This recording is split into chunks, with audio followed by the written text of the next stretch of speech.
saat ini untuk mata kuliah Ekologi Laut dan Kawasan Pesisir dengan materi saat ini akan saya sedikit bagi yaitu tentang estuari.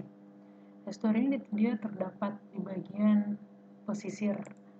Nah, sedangkan di bagian pesisir ini ada beberapa bagian-bagiannya, yaitu bagian pesisir yang terdapat batuan terjal. Kemudian ada bagian pesisir yang terdapat hamparan pantai tanpa adanya air laut. Tidak tergenang adanya air laut.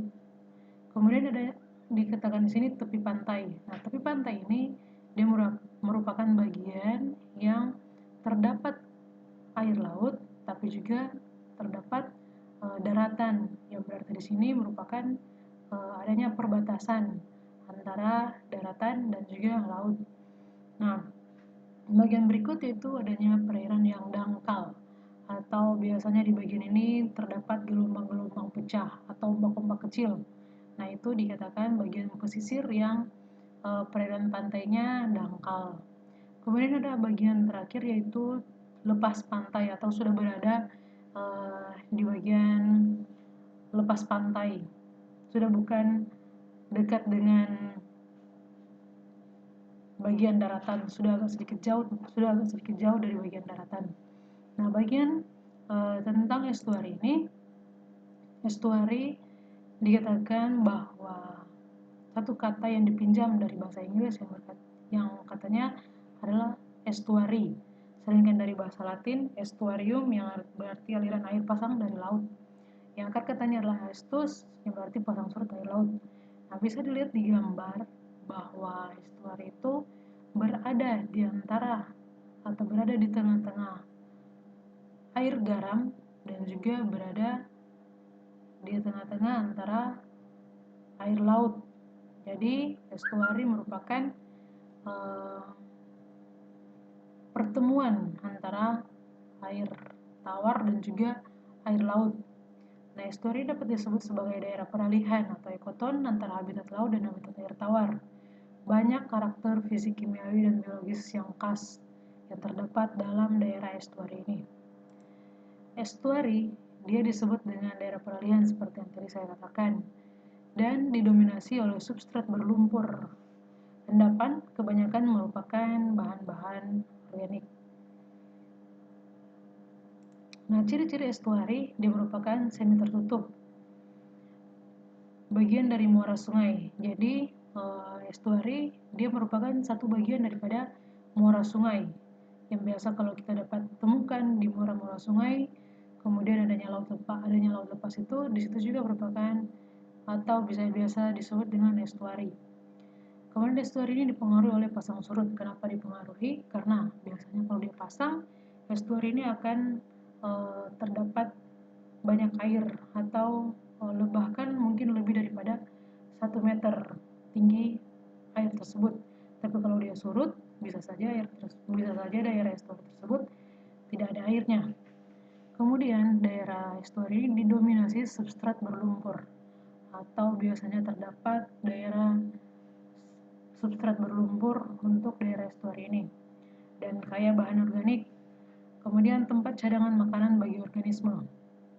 Nah, estuari ini kaya dengan organisme-organisme yang organisme laut juga bisa di situ karena masih terdapat air garam, tapi juga terdapat adanya ekosistem air tawar karena dalam estuari masih ada air tawarnya. Nah, estuari ini berhubungan dengan laut secara langsung. Kemudian bertemunya air laut dan juga air tawar. Nah, pada estuari ini di sini dapat dikatakan bahwa ekosistem estuari terdapat adanya ekosistem ini, adanya kawasan mangrove, adanya padang lamun, adanya terumbu karang. Nah, pada padang lamun dan juga mangrove ini mungkin bisa dijadikan atau mungkin biasanya terjadi adanya pasang surut. Nah, biasanya di antara padang lamun dan juga kawasan mangrove ini terdapat atau sedikit berdekatan dengan adanya muara sungai atau estuari. Nah, ini merupakan contoh dari adanya contoh di sini daerah daratan di sini, kemudian ada air laut. Nah, di sini dikatakan muara sungainya. Nah, pada daerah estuari ini terdapat salinitas atau sifat fisika kimianya. Ada satu, yang pertama itu salinitas. Pada setiap titik di estuari berubah dengan perubahan pasang dan dengan pola penguatan air tawar dari sungai yang masuk ke dalamnya. Salinitas di lokasi tertentu bervariasi harian, bulanan, bahkan tahunan. Dengan demikian, variabilitas merupakan karakteristik kunci. Nah, perubahan salinitas yang fluktuatif ini menjadikan estuari dapat diklasifikasikan sebagai daerah oligohalin, mesohalin, dan juga polihalin. Oligohalin dia merupakan daerah di mana salinitasnya 0,5 sampai 3 ppt. Mesohalin 3 sampai 17 ppt dan polihalin merupakan 17 sampai 30 ppt. Kemudian densitas. Densitas yang lebih rendah dari air tawar dibandingkan dengan air laut berarti ada lidah air yang menjulur di atas air yang lebih asin, yang posisinya ditentukan oleh variasi pasang dan musim. Ini merupakan salah satu gambar dari daerah estuari. Dikatakan di sini densitas yang lebih rendah dari air tawar dibandingkan dengan air laut. Kalau misalkan densitas ini dia punya densitas lebih rendah dari air tawar dibandingkan dengan air laut, berarti ada lidah air yang menjulur di atas air yang lebih asin, yang posisinya ditentukan oleh variasi pasang dan juga musim. Nah, kemudian ada oksigen dipasok melalui dua cara, yakni difusi dan juga proses fotosintesis.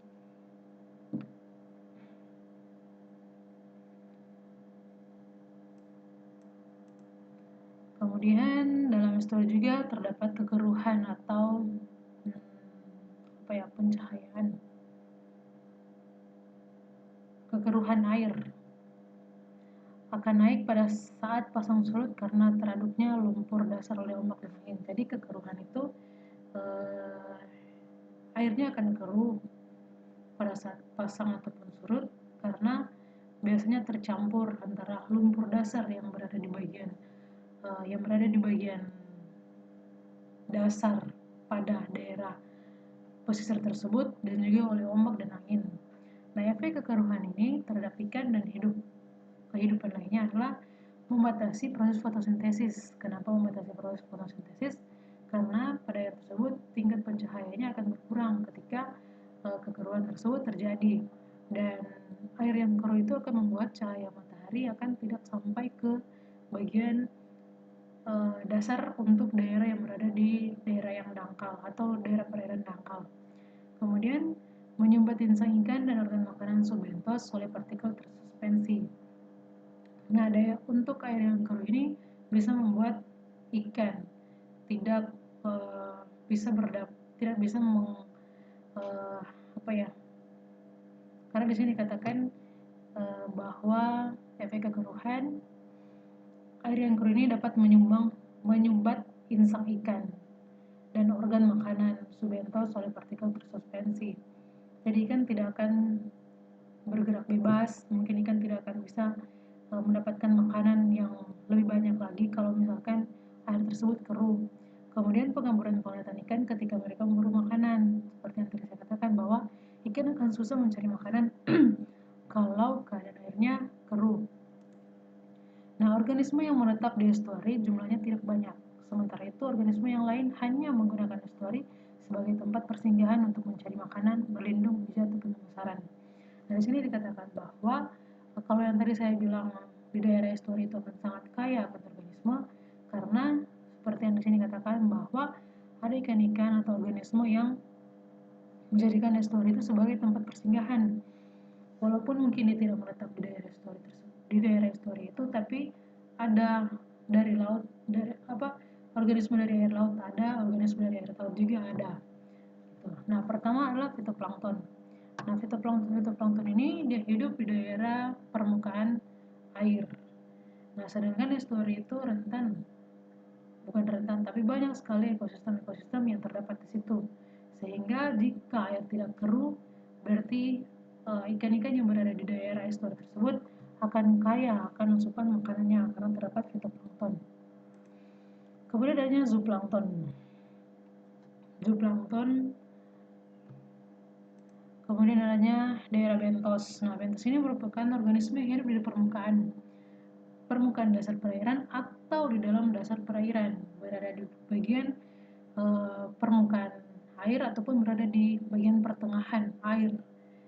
Nah, bentos ini dipilih menjadi 2 kelompok, yaitu adanya bentos nabati dan juga bentos hewani. Bentos nabati ini hanya ditemukan di dasar perairan yang masih disinari oleh cahaya matahari dan hidup di permukaan dasar perairan. Sedangkan bentos hewani hidup di permukaan dasar perairan disebut epifauna dan hidup di bawah permukaan dasar perairan disebut infauna. Kemudian ada peran ekologis bentos dalam ekosistem perairan antara lain yaitu